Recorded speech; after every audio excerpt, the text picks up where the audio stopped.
Today on the Trent Out Loud podcast, Katt Williams is returning to Club Shay Shay and he's coming for y'all next. Anybody who's working from home, Vivek and Elon Musk are coming for you. What up? It's Trent Out Loud and I'm back with another episode. All right, it's a Monday morning, not our favorite day of the week, but I have a good show to get you through this lazy Monday. All right, I got 4 lead stories for you. We're going to talk about Diddy sending a cease and desist to Shyne, Lil Wayne responding to Kendrick Lamar, and Vivek and Elon Musk want to stop work from home. In quick news, we're going to talk Katt Williams, Donald Trump, Cenat, Charleston White, Woah Vicky, and a new iPhone update. As we always do, we're going to close out the show with question of the day and a little bit of sports news.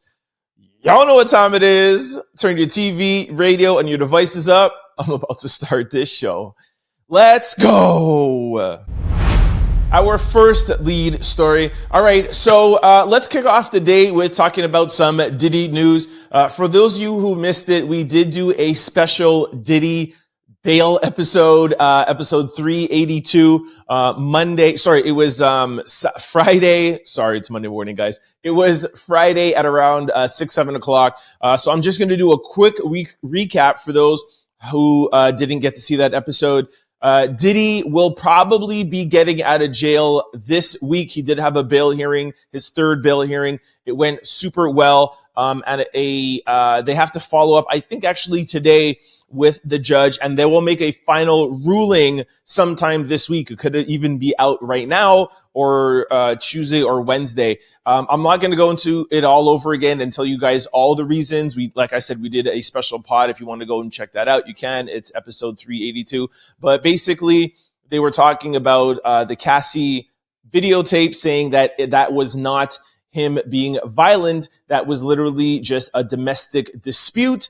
And that should not talk about or refer to Diddy's character with just strangers. That's something domestically that happens all over the world and in the US. They also talked about Michael Jeffries, who is the CEO of Abercrombie and Fitch. Everybody in the comment section always gets on me for pronouncing that wrong. Abercrombie and Fitch. That CEO has the similar charges to Diddy, and he is out on a $10 million bail. So they talked about that. And the last thing that they did talk about was Diddy not being able to have his bail, not to be able to be out on bail in his Miami sprawling mansion that has, access to boats and all of that. And the judge says that's not going to happen.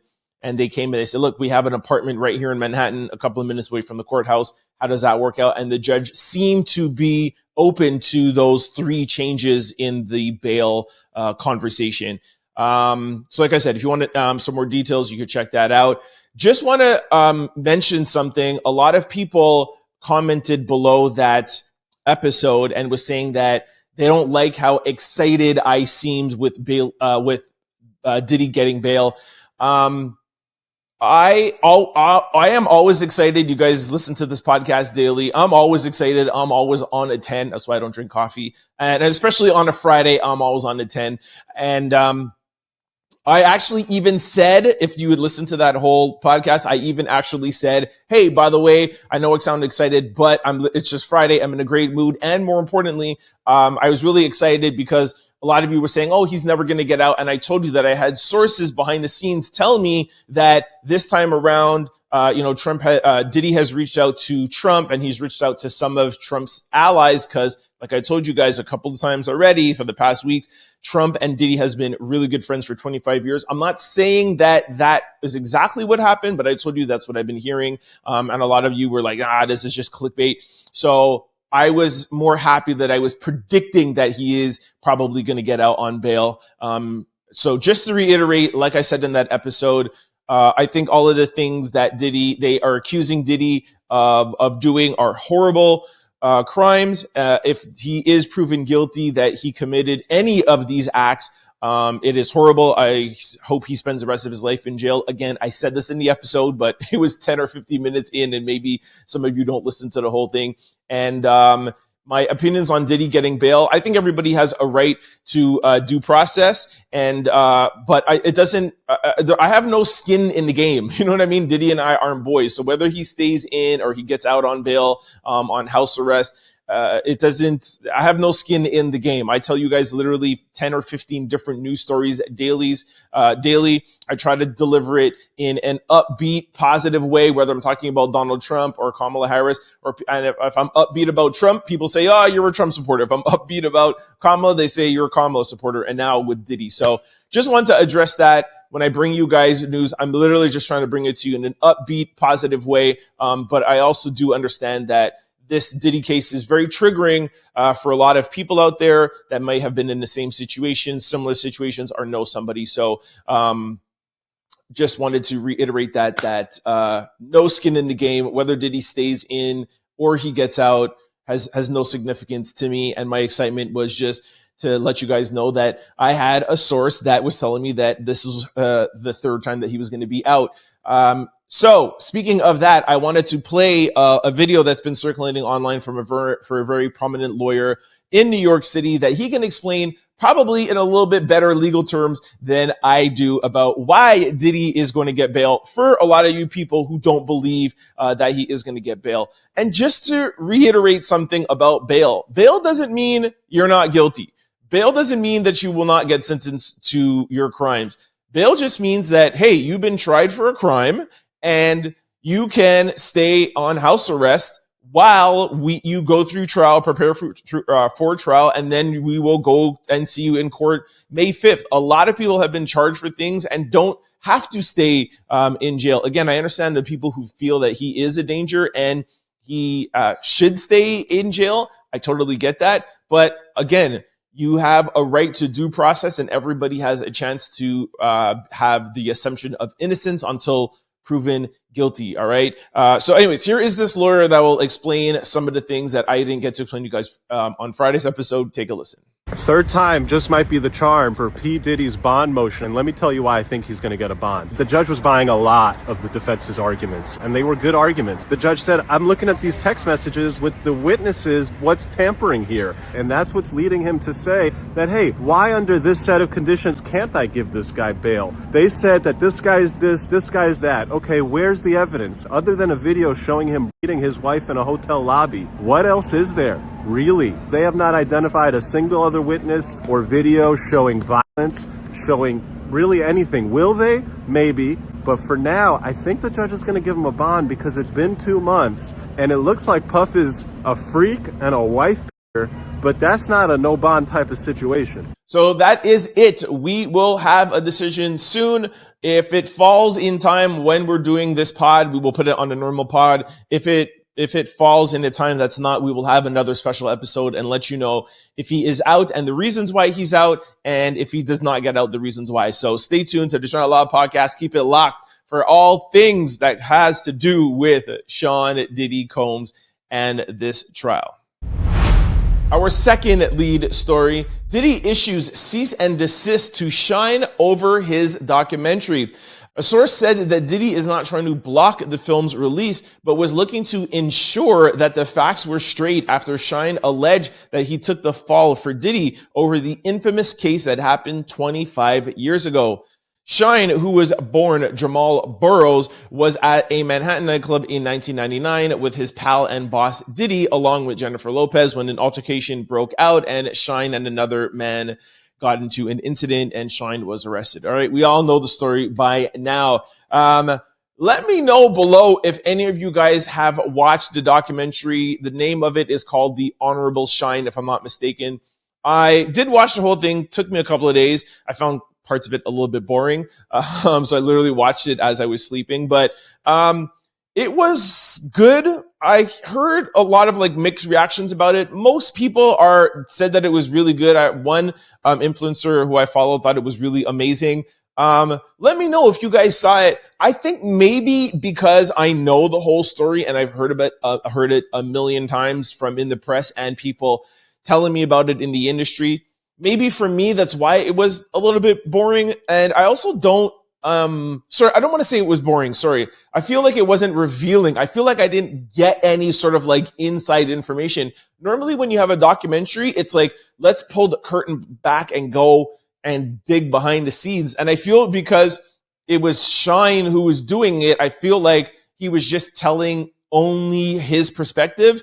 And that's okay. But I feel like he didn't really go deep into his perspective. But I don't know, maybe I was missing something, but I wanted to hear something that I didn't hear before. That's the whole point when somebody does a documentary. Like when 50 Cent does Diddy's documentary, he's going to tell us stuff that we haven't heard before, or else why watch it? You know what I mean? Like, we're not here to recap everything. We've heard the story a million times. So to me, there wasn't anything revealing. I understand why Diddy wants to create a cease and desist. Obviously, in the documentary, he's insinuating that he was the fall guy, but then he also admits that yes, he had a weapon and he did, do the things that they were accused of doing. So I kind of don't see the real relevance of it. But hey, don't only just leave it up to me. Like I said, I know the whole story already. So let me know in the comment section below or send me an email, trendoutloud@cfqr600.com. Let me know if you watched it. Let me know if you got anything from it. And if you think Diddy needs to send a cease and desist over this, like, he's not saying anything that people haven't said a million times. So, not impressed.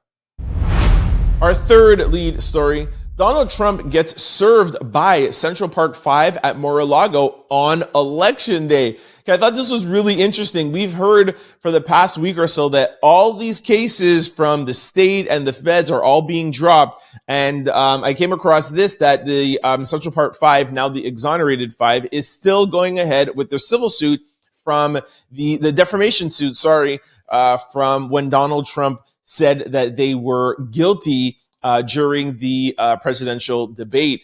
On election day, court filings show that Donald Trump was served a summons for a defamation lawsuit by the Central Park 5. The suit filed October 21st accuses Trump of falsely stating during the presidential debate that the 5 pleaded guilty and they unalived a person despite their 1989 wrongful conviction and eventual exoneration. Trump must respond to the suit by November the 15th, with the plaintiffs seeking $75,000 and a jury trial. So we will see. I don't know where defamation falls under exactly. I understand how criminal suits work and I understand how civil suits.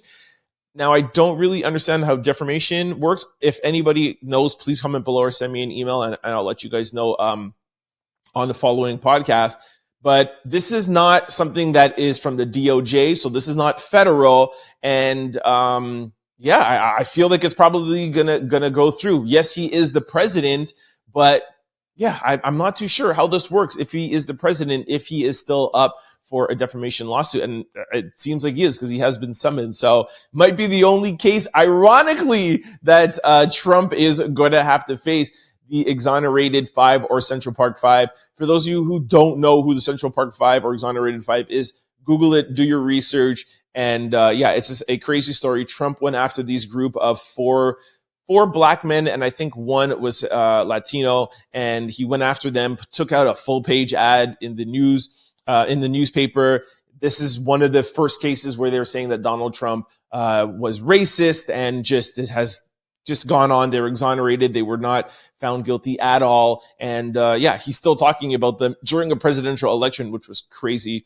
I'll follow up and I'll let you guys know. But if anybody knows anything, please comment below. And of course now, because I said something about Donald Trump, people are going to say that I'm a Kamala Harris supporter. That's what's going to happen. Like I say with anything with politics, I'm not blue. I am not red. This is a purple independent podcast. We just tell y'all the news, y'all. Our fourth lead story, Lil Wayne seemingly responds to Kendrick Lamar's Super Bowl lyric, and he says, "Let this giant sleep." Okay, 2024 was wild with beefs and Katt Williams and Diddy. I don't know, man. 2025, we might see Lil Wayne and Kendrick Lamar. For those of you who don't know, Kendrick Lamar dropped an album on Friday, and one of the lines in the first track says, "Used to bump the Carter 3. I held my Rolly chain proud. The irony, I think my hard work let Lil Wayne down." Okay, that was horrible. Now you guys know why I'm not a rapper. Anyways, so was that a shot, or was it just him saying like, "Hey, listen, Lil Wayne, I think I let Lil Wayne down. I used to bump the Carter 3. We all know that Kendrick Lamar is a big Lil Wayne fan. Was he taking a shot at Wayne, or was he just saying, "Hey, Wayne, dude, like, hey, I got Super Bowl all fair in, whatever happens, like, don't come for me." Lil Wayne responded and said, "Man, what the F did I do? I just be chilling and they still come from my head. Let's not take kindness for weakness. Let this giant sleep. I beg you all. No one really wants destruction, not even me, but I shall destroy if disturbed. On me, love."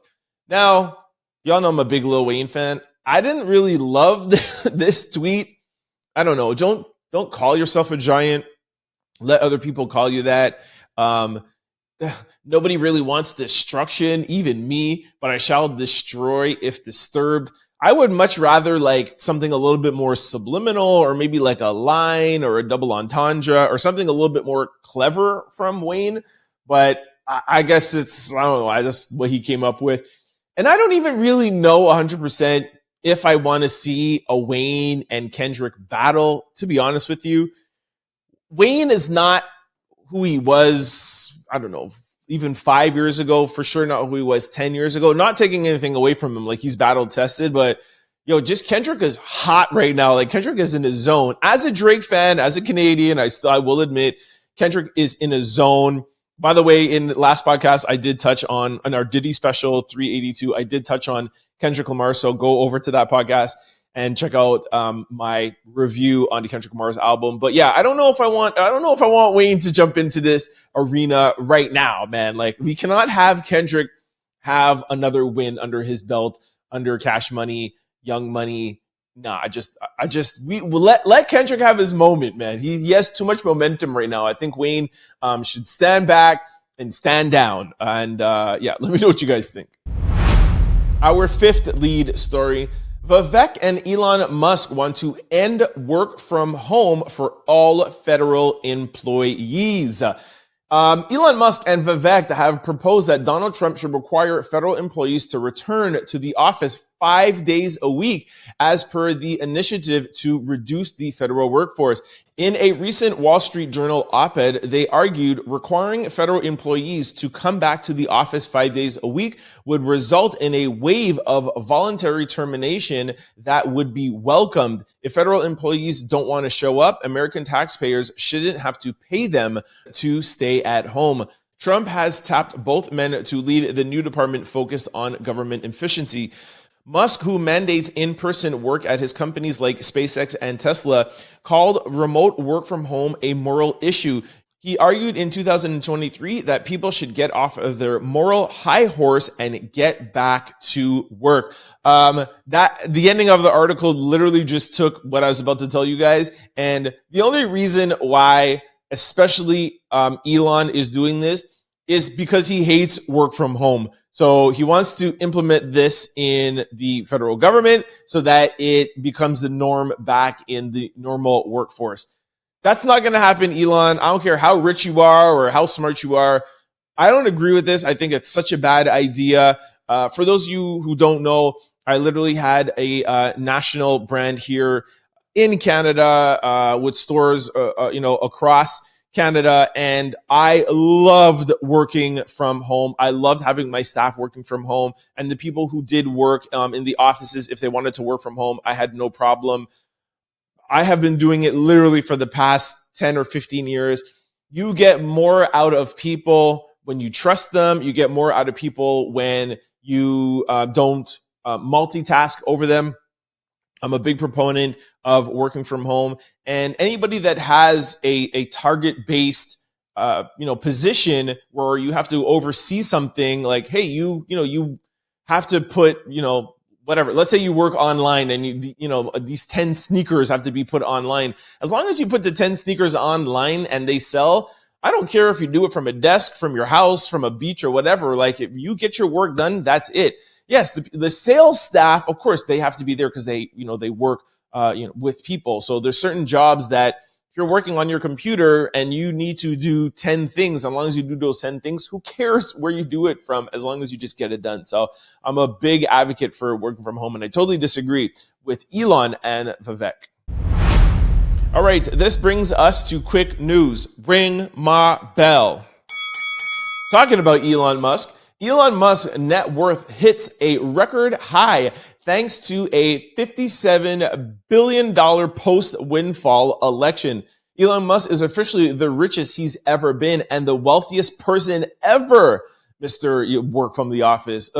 Elon Musk's net worth was a record $321.7 billion at market close on Friday, getting a $7 billion boost as Tesla climbs 3.8 to a new 3-year high, and it is now worth $352 per share. Hey, no shade, do your thing, but like I told you guys a couple of podcasts ago, that is why Elon Musk was campaigning so hard for Donald Trump, not because he loves Trump so much, but because he knew if Trump won, that would be amazing for his bank account. So when he was giving away $1 million a day, it's because he knew that Trump winning would put money in his bank. So $57 billion, just to be clear, not $1 million, billion dollars richer.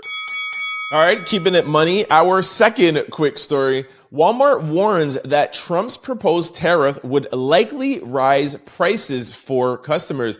According to reports, Walmart calculates that Donald Trump's proposed tariffs would drive up customer pricing. We're concerned that significant increased tariffs could lead to increased costs for customers at a time when they are still feeling remnants of inflation. So, throw this back to you guys. What do y'all think about tariffs? There's literally good arguments on both sides. Of course, Trump supporters love the whole America first, bring back, work and jobs to America, put these tariffs, and there's also people who feel like Walmart that it's going to, raise up prices. And Donald Trump literally campaigned on the fact that groceries are too high, gas prices are too high. For people that didn't even like Trump were like, yo, I don't like him. I don't like his rhetoric, but I like his thoughts on inflation. But when you talk about inflation, depending on who you talk to, this is literally still a hot button issue. One of the things that I like to remind people when this tariff thing comes up, Donald Trump didn't say he was automatically going to put a tariff. He said he's going to use it as a negotiation, as a scare tactic. So he's going to go to China. Hey, we want you to do this, this, and this, and this. Oh, you don't want to? No problem. 60% tariff. Along those lines, right? So let's just hope that Trump is using this as a means to get things for the U.S., which he should do. I mean, as the president, you should think America first. But I do also hope, like this article says, and like a lot of economic advisors suggest, is you don't price it too high just out of ignorance, and then literally we're going to get back into a potential recession or prices get raised up, because these companies are literally just going to put those tariffs and their expenses back to the customer, and then everything will just literally just be crazy all over again. Now, and it would suck because we are now at least getting inflation back down. So let's hope everything stays well with the economy. Our third quick story, Katt Williams is returning to Club Shay Shay January 2025. I'm not even going to read anything to you. I'm not going to waste no time. Listen to this. According to Katt Williams, the first podcast with Shannon Sharpe was just a small taste of what he plans to reveal in part 2. When I wrote it out, I erased all of the knockout blows and just left the jabs. There's a possibility that you might hear the haymakers very, very soon. January the 3rd, 2025 is right around the corner. That was literally Shannon Sharpe's own voice. We told you this last week, that during an episode of Nightcap with Shannon Sharpe and Ocho Cinco, Shannon Sharpe kind of alluded to it and hinted it, and now we're getting more of this story. They haven't officially announced it, but what we do at the Trying Out Loud podcast here, we leak, we talk, we make calls to our sources, and we let you guys know. I have heard that this will happen and Shannon Sharpe will be announcing it shortly. But I have confirmed with people in his camp that it is going down. I'm super excited for this. I don't know if it's going to be as big. I don't know if they're going to get the $100 million views on YouTube. For those of you who don't know, the first Shannon Sharpe and Katt Williams interview literally broke the internet. One of the most viewed interview on YouTube ever, skyrocketed Shannon Sharpe into the spotlight. And, we had a great year of Club Shay Shay interviews. So, they're gearing up for it to be big. Katt Williams is saying, listen, there's a lot of things that I didn't say. I just wanted to let you comedians know that I'm willing to speak about you. And he heard, what came of it. So now he's like, I got haymakers coming. So who knows who's he's going to talk about? Who knows how big it's going to be? But I will definitely be stay tuned for that. And I will definitely keep it locked. I will let you guys know if I get any more information on who he's going to be talking about and what stories we're going to get from them. Keep it locked. I will keep you guys informed. Our fourth quick story. Trump confirms ex-NFL player and White House aide Scott Turner to his nominee for House and Urban Development Secretary. President-elect Donald Trump has nominated Scott Turner, and Turner, who has previously ran the White House Opportunity and Revitalization Council, is the highest ranking Black nominee in Trump's administration and was credited for leading efforts to transform distressed communities. So, wanted to be fair, last week I told you about a story that, not a story, but a news story that people were starting to talk about and say, hey, how come there are no Black people in Donald Trump's cabinet when he had a lot of Black politicians that were campaigning with him, like Tim Scott and Byron Donalds, and he did get 22% of the Black male vote. When I kind of broke the story a couple of days later, some more mainstream mainstream publication, mainstream media started picking it up. I heard Abby Phillips talking about it on CNN. Somebody on Fox started talking about it. So I don't know if this was literally from last week of like podcasters like myself and YouTubers, and then it started hitting mainstream media. I don't know if Donald Trump kind of felt the pressure. He's not normally that person to kind of feel the pressure. And a lot of people are saying like, this is not really like a big position anyways. The urban development, you're giving an urban development to a Black person. So I don't know how y'all feel about it. Y'all did have a lot to say last week, so I figured I'd throw this in. And technically, this is the first Black male or Black person in his cabinet, but a lot of people are like, this is not high enough. We would like something for the votes that you got to be more representative of the Black, brown, and minority communities in a cabinet position. So let me know what y'all think. Do you feel like this suffice, or do you feel like there should be more? Our fifth quick story. Donald Trump chooses Project 2025 architect Russell Vought as director of the Office of Management and Budget. All right, this actually is getting a lot of scrutiny and a lot of people talking online. This decision follows Voight's previous tenure in the same role during Trump's first term.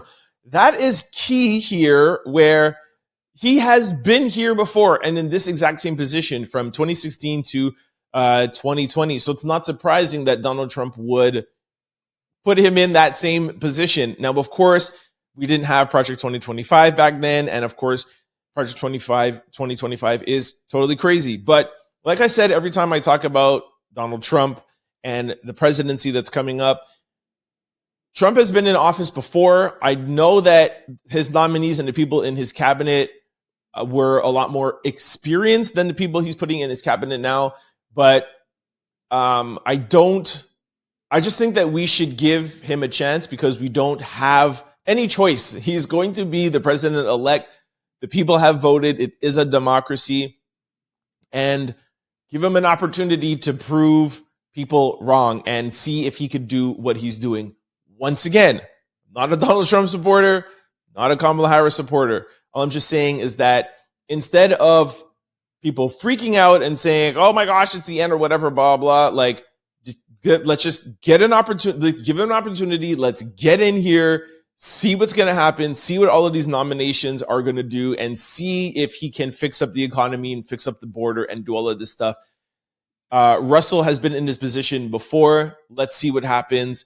Maybe I'm being too optimistic. Maybe I shouldn't give him the benefit of the doubt, but I believe in democracy. He won. He was given a mandate, as he likes to say. Let's see what happens. Let's just breathe, everybody. I think we work better as a people if we come together and stop all the bickering, fighting. I would have loved to have seen Kamala Harris, instead of going and attacking Donald Trump so much, to talk more about her policies and more about the things that she wants to do for the people. And I feel like she would have had a better chance at winning. And we all know what happened, right? She lost all 7 swing states. She lost the popular vote, although that's shrinking a lot more now. Like, I just think that we do a disservice. Oh, he is this, he is this, he is this, he is this, instead of focusing on working together for the greater good of America and for the world. I think that will be the best thing for politics in general. Sound off below. I know a bunch of you guys are going to disagree with me, but that's just my thoughts. Our 6th quick story. DJ Academics estimates that Kai Cenat is making $250,000 a day on his subathon streams. He also estimates that it's possible that he could be making upwards of $500,000, $500,000 a day. All right. Kai's stream is still ongoing. For those of you who are following it or just keeping up to date of it on the blogs, my boy Kai is cleaning up. He's had Chris Brown over the weekend. He had SZA, he had Lizzo. By the way, SZA announced that we're getting a new SZA album before the end of the year. So shout out to SZA for that. Can't wait. Kai is out here doing his thing. Love Kai. I haven't caught the stream. I'm not a big streamer. Like, I don't know. My nephews are all over it, but I don't know. I don't watch it, but I do see it online and the clips on blogs. So let me know if you guys have tuned in. And shout out to Kai, bringing in a lot of money. I think we have, a week or so left. This guy is literally, he hasn't turned off his stream in 24 days. For those of you who don't know, streaming is literally not live streaming, not like my podcast where it's a video, boom, edited, put it out to you guys. This is just straight feed. He's showering, he's eating, he is sleeping. Like, he hasn't turned off his feed in 24 days and he has 7 days left, but he's bringing in all kinds of money. So shout out to Kai. Our 7th quick story. Charleston White reacts to Vivica Fox wanting to settle down at 60. Controversial figure Charleston White is weighing in on actress Vivica A. Fox's announcement that she's ready to settle down at 60. Known for his candid and often polarizing commentary, White took to X to express his thoughts on Fox's dating preferences. Charleston White's reaction was characteristically sharp, questioning the feasibility of Fox's desire at her age. His comments sparked a debate on Twitter and, of course, has mixed reaction. He humorously referenced her as a burnout. All right, I'll play a little bit of a clip because there's so much swearing. I don't even know if I could get all of it in there, but I'll play a little clip and then we'll discuss it on the other side. Take a listen. Vivica Fox says she's ready to settle down now. Ain't nobody sitting down with no burnout hoe. Man, once a woman get 31, 32, and she done had fun in her 20s, she's a burnout. All right, first of all, just want to let you know, Charleston White is a comedian. I know you don't see him on stand-up, but he is a viral, influencer, and he literally says things like this to go viral, but he's a comedian, first and foremost. Second of all, I totally disagree with him. He's saying that at 31 years old, you're a burnout. And that's the reason why, you see some of these people dating a girl who's 24 or 25 years old. Like, he's just totally wrong. I hope he doesn't believe this. 100% yes, Vivica Fox, yes, is 60 years old. And yes, that is, of a weird age to kind of settle down. I wouldn't say weird, but not uncommon. It's not a common age. How about that? That's a better way to word it. It's not a common age, but hey, she's an actress. She's hardworking. If she now feels like, hey, at 60 years old, now is the time where I feel like I've had all my fun and I've done all my stuff, and now she wants to settle down, like, who cares? Like, I feel like all of this ageism, like, oh, you can't do this at this age and you need to do that at that age. I just totally agree with that. I feel whenever you want to settle down, you should settle down. And I don't feel like women have a time limit put on them that at 25 or at 35, like, there's no time when someone is a burnout. It's just, I totally agree with him on the serious side, but on the joking side, he's just a comedian and he just literally does stuff to get people talking. So sound off below. You think a woman that's over 31 or 32 years old is a burnout? Let me know or send me an email, trenoutloud@cfqr600.com. Our 8th quick story, investor offering Diddy $30 million for his house says it isn't worth $60 million. All right, we covered this in our Diddy special. This is the same investor that bought Kanye West's Malibu home, gutted Malibu home for $21 million when it was, I think, worth 50 or 60. So he does this. He goes into celebrities' homes who may be having some money issues. He pays them, changes them, fixes them around, and then sells them for more. Like what any flipper would do, just on a whole other level.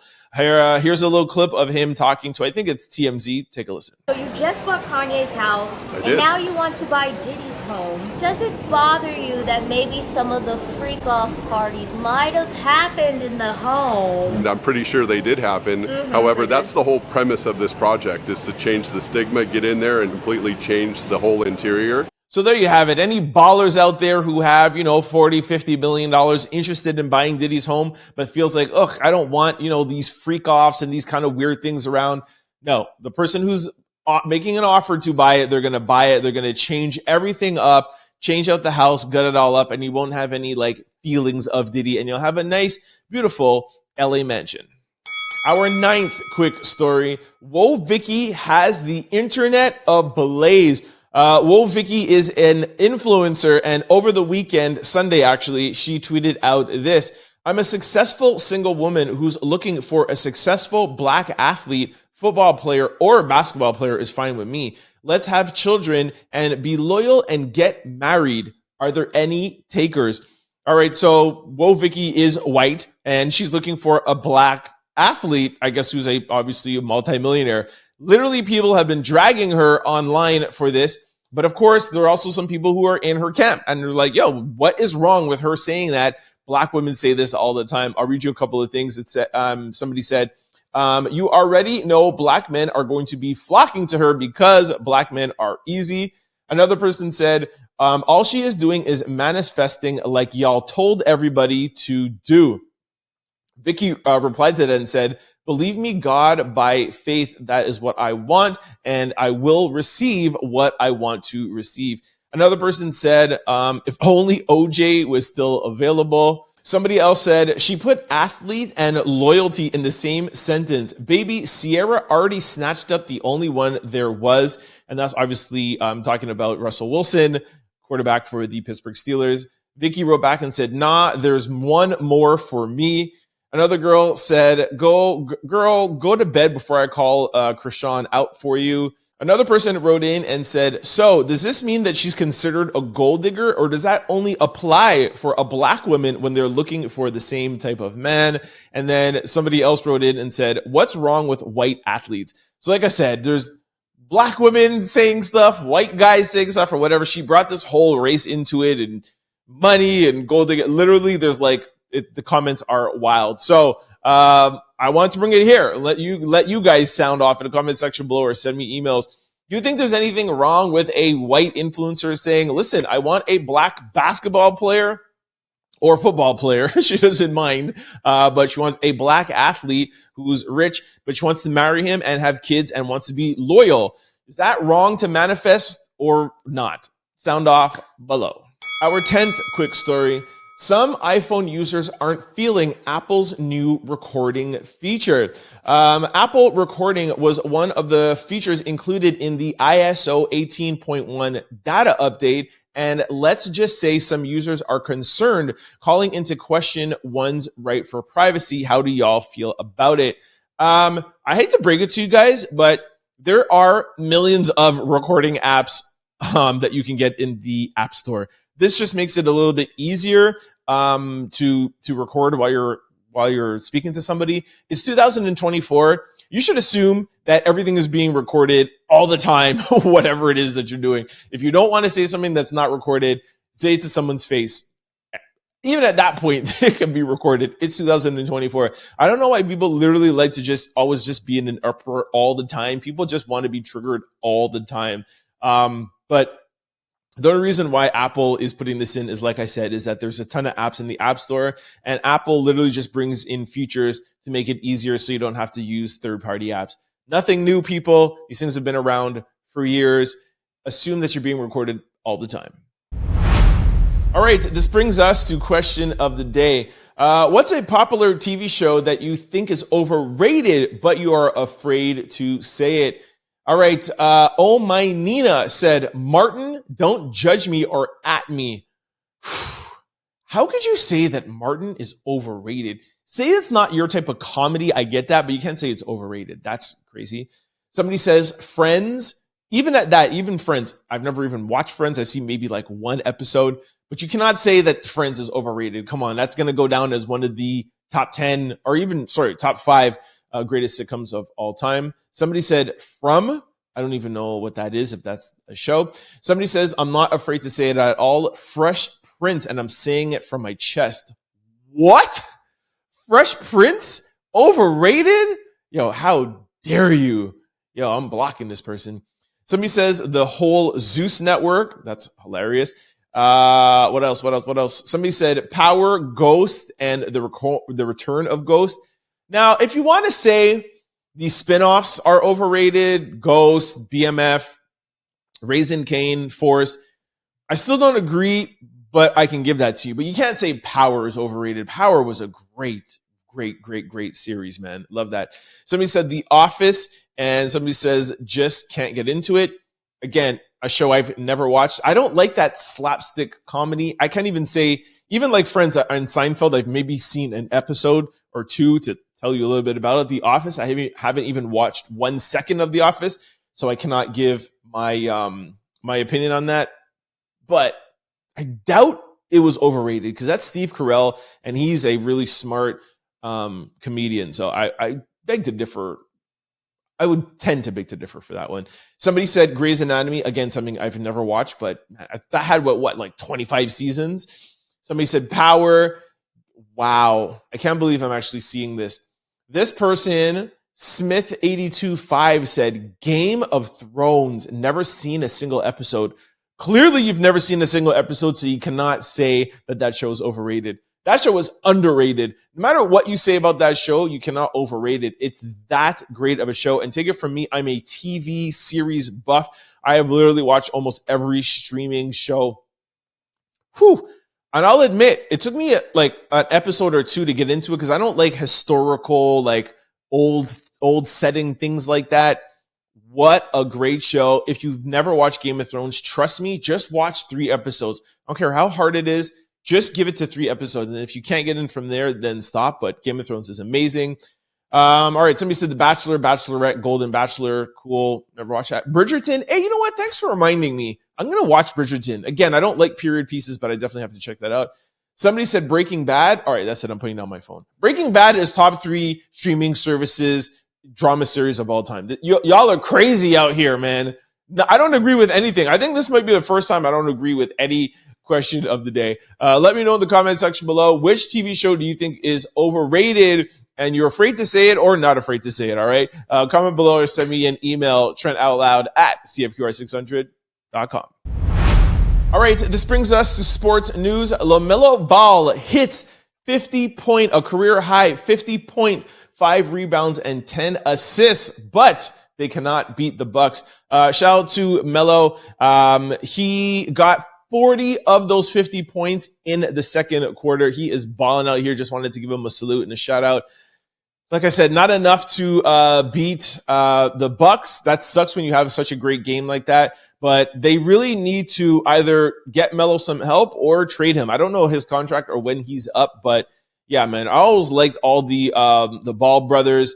Shout out to their dad. Remember how crazy he was being when he was getting them in the league. And yeah, anyways, shout out to Melo, man. All right, that is it for my Monday show. I hope I was able to kind of lift your spirits up and get you through this Monday. Make sure y'all tune in for Tuesday's episode. Before I let you guys go, just want to remind you of all the ways to keep up with the Trend Out Loud podcast. For those of you who are watching on YouTube or on podcast platforms, please try to check me out Monday through Friday from 11 to 12 on CFQR600.com or 600 AM if you're in the Montreal area. We do play the Trend Out Loud podcast, but we mix in 90s and 2000s hip-hop and R&B. It's a great hour. It's a great way for you to get your entertainment and viral news while listening to your favorite hits from the 90s and 2000s. Vice versa, if you're used to listening to the show on CFQR 600 and you can't always catch the show from 11 to 12, we get it. You're busy. You got things to do. I'm going to give you 3 ways how to keep up with the pod. On CFQR 600's website, when you click Listen Live, you'll see a button that says Listen On Demand. You click that and all 383 Trend Out Loud podcasts will pop up. So listen as you wish. Of course, there is YouTube. You know, we upload there all the time. And then on any podcast platform, just go to any desired site, go to your desired site, type in Trend Out Loud, the show will pop up. Don't forget to hit the follow or subscribe button so that you can be notified every time we upload a new show, and we upload daily. You can follow me on any social platform. It's always the same handle, Trend Out Loud. Don't forget to follow the media company, Exo City Media, on Instagram. And lastly, for those of you who are tuned in on CFQR 600, do not touch that dial. My homeboy, Don Smooth, is coming up next with the lunch mix. And you know, Don is always dropping the hits. I'll see y'all tomorrow. Have a great Monday. Peace. Don't forget to like, comment, and subscribe. It's your boy, Trend Out Loud. Peace.